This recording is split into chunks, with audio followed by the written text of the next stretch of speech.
Education workers and the province's education minister are fighting over math just as the school year is set to start. A new public campaign has been launched by the union claiming $39,000 is not enough while trying to negotiate a new contract. We don't make the salary of other educators that are in the room, and they go, how do you live on that?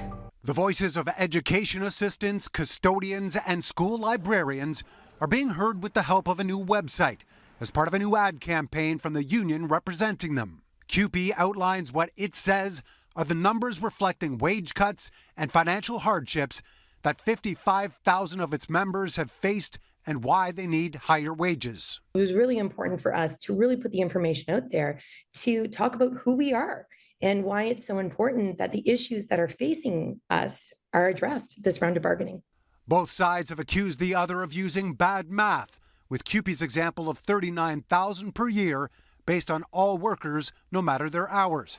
And Education Minister Stephen Lecce using grand totals over multiple years. What the government cannot live with is a $21 billion request, and I believe that is being conservative, by the way, because we're not including all the other elements like the elimination of the wage grid. CUPE's request for an 11.7% annual increase is at the opposite end of the spectrum from the province's offer of 2% a year for those making under $40,000 and 1.25% for others. The union has now requested conciliation to help both sides come to an agreement after setting a date for a strike vote at the end of September.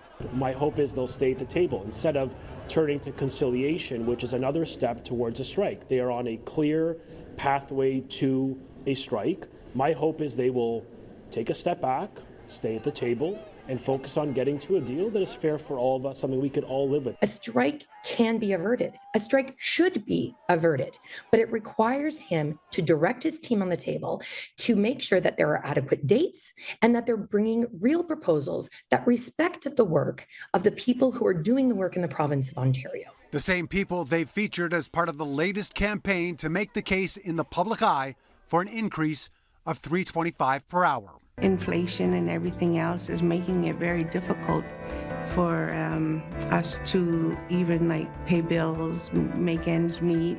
We're living check to check, basically. Now, at this point, there are only a few dates set aside in September for the two sides to come together and negotiate at the bargaining table, all while the school year is actually getting started.